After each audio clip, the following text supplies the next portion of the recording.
আবার চলেছি একটা নতুন গন্তব্যের দিকে। খুব ভালো লাগছে, দেখুন ঝকঝকে পরিষ্কার রাস্তা আর দুদিকে সবুজ গাছের সারি। কি ভালো যে লাগছে কি বলবো।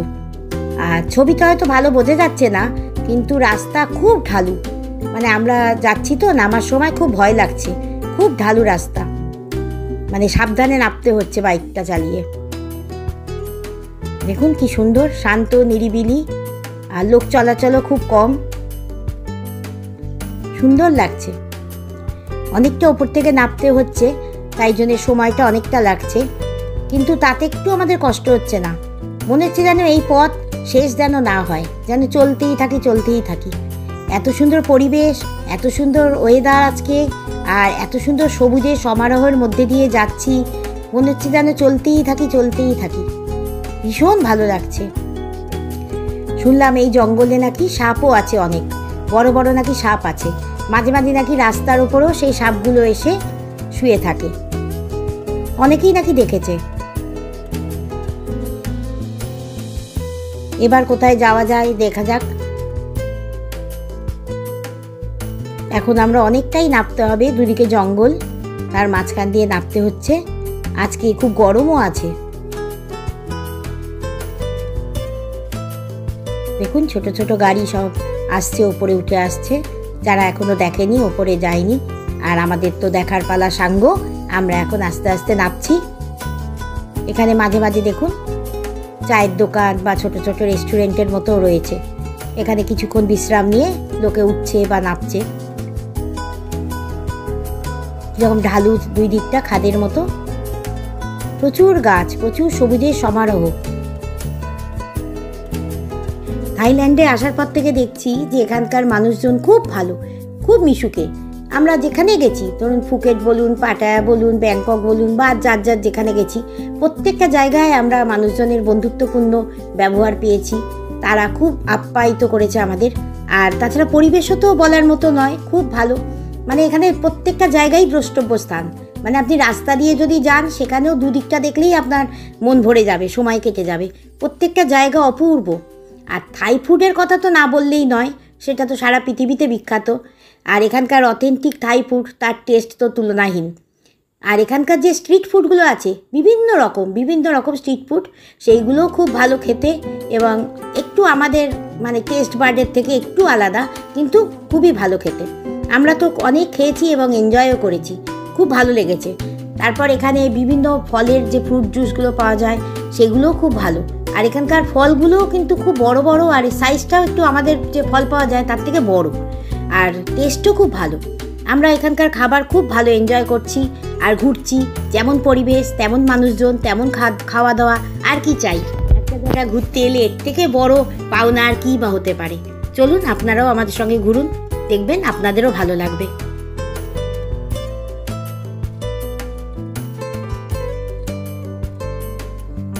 আমরা অনেকটা নেমে এসেছি, সমুদ্র পিঠের কাছাকাছি প্রায়। ওই দূরে দেখলেন সমুদ্র দেখা গেল।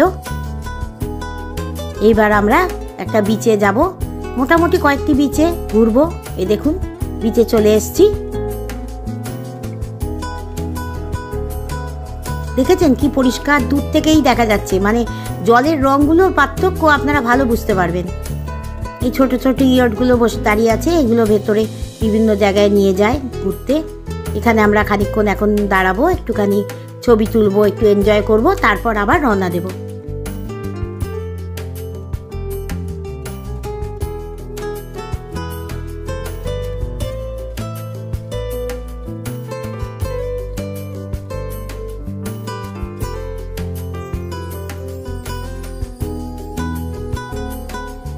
অনেকক্ষণ এখানে দাঁড়ালাম। দেখুন এটা একটা ব্রিজের মতো, এর ওপর দিয়েও দেখা যাচ্ছে চারিদিক নীল নীল, মানে আকাশ যেন সমুদ্রের সঙ্গে মিলেমিশে একাকার।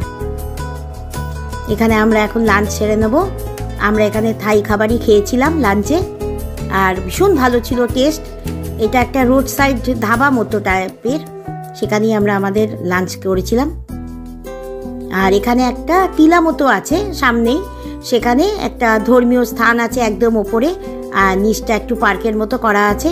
চলুন সেখানটাও একটু ঘুরে আসা যাক।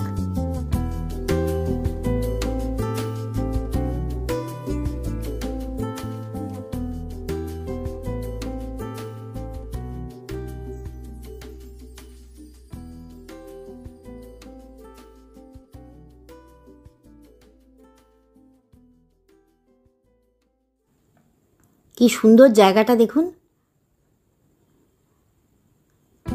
সমুদ্রের জল রৌদ্রকিরণে ঝকমক ঝকমক করছে, ঢেউগুলো এসে এসে আছড়ে পড়ছে সমুদ্রের ধারে। আর কত খেজুর গাছ দেখুন, দূরে পাহাড় দেখা যাচ্ছে। আর এখানে দূরবীনও রাখা আছে ছোট ছোট, সমুদ্রের দৃশ্য খুব ভালোভাবে অবলোকন করার জন্যে। কি ভালো যে লাগছে কি বলবো, ঠান্ডা একদম জায়গাটা, গাছের ছায়ায় পুরো একদম ভালো, বেশ একটা ঠান্ডা পরিবেশ, শীতল পরিবেশ তৈরি হয়েছে।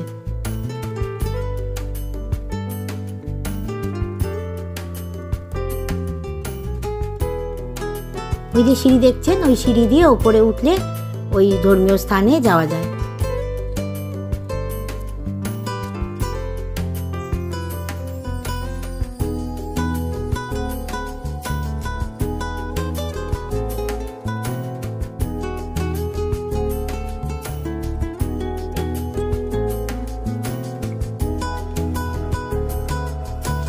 সমুদ্র থেকে চোখ ফেরানো যাচ্ছে না, এত সুন্দর, এত মানে অপূর্ব দৃশ্য, মনে হচ্ছে তাকিয়েই থাকি।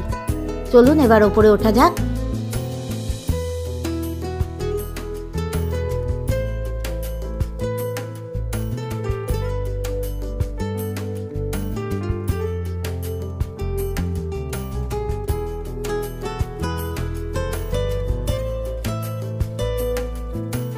উপরটা দেখুন কি সুন্দর, গাছটা ছাতার মতো করে চারদিকটা আটকে রেখেছে, পুরো ছায়া চারিদিকে। আর কত হাতি দেখেছেন। এটা একটা ধর্মীয় স্থান।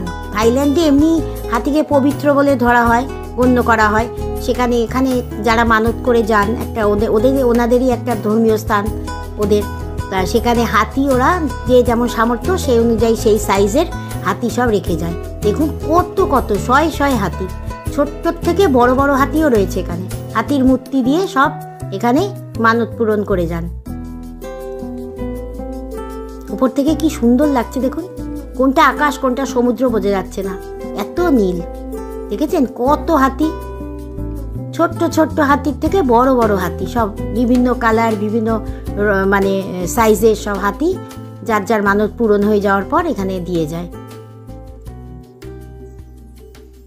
কি সুন্দর লাগছে গাছটা দেখুন কত বড়, চারিদিকে ছায়া দিয়ে একদম ছাতার মতো মাথার ওপর রয়েছে। ভর্তি ভর্তি হাতি, কত সাইজ, কত রং তাদের, যার যেমন সামর্থ্য সে সেরকম দিয়ে গেছে। আমাদের দেশেও যেমন বিভিন্ন ধর্মীয় স্থানে আমাদের মানত পূরণ হয়ে গেলে আমরা গাছের মধ্যে কিছু বেঁধে দিয়ে আসি, সেরকম এখানে ওরকম ওনাদের নিয়ম অনুযায়ী সব হাতি রেখে গেছে। কি ভালো লাগছে দেখুন, আর কি সুন্দর নিখুঁত দেখতে হাতিগুলো, মনে হচ্ছে সত্যিকারের মূর্তি, কেউ বলবে না। আবার চলতে শুরু করলাম, এবার আর একটা অন্য বিচে যাব। চলুন একসঙ্গে যাওয়া যাক, সমুদ্রকে পাশে রেখে আস্তে আস্তে এগিয়ে যাই।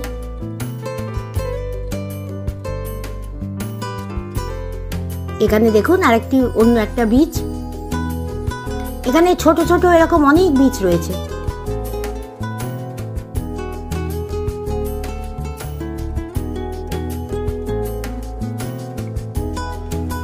এখানে শুধু চলাতেই আনন্দ, একদিকে সমুদ্র, একদিকে পাহাড়, আর সবুজে সবুজ, তার মাঝখান দিয়ে শুধু চলতেই থাকতে হবে, চলতেই থাকতে হবে, তাতেই আনন্দ।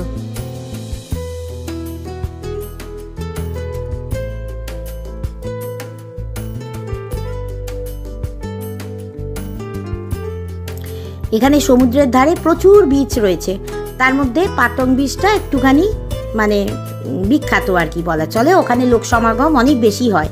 এমনি অনেক এমনি ছোটোখাটো বিচও রয়েছে। আমরা সেই বিচগুলো এবার দেখতে যাচ্ছি, কয়েকটি বিচ একটু ঘুরে দেখব। চলুন যাওয়া যাক। আর এখানকার সমুদ্র বিভিন্ন রকম কালার, আগেই বলেছি আপনাদের যে সামনের দিকটা একটু সবুজ, আর একটু ভেতর দিকে গেলে একটুখানি গভীর নীল, আর এত পরিষ্কার, যেমন বালিয়াড়ি তেমন মানে সমুদ্রের জল খুব পরিষ্কার।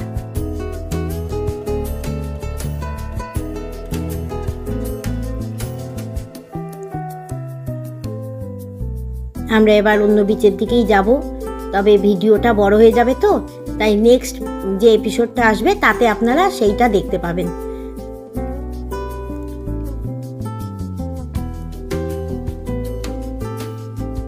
রাস্তার ধারে দেখুন কি সুন্দর একটি জিনিস বানিয়ে রেখেছে, কি ভালো যে লাগছে। এরকম রাস্তার ধারে ধারে অনেক ভালো জিনিস দেখতে পাবেন। তাহলে চলুন আজ আসি, পরের এপিসোডে বাকিটা দেখবেন। তাহলে সকলে ভালো থাকবেন। নমস্কার।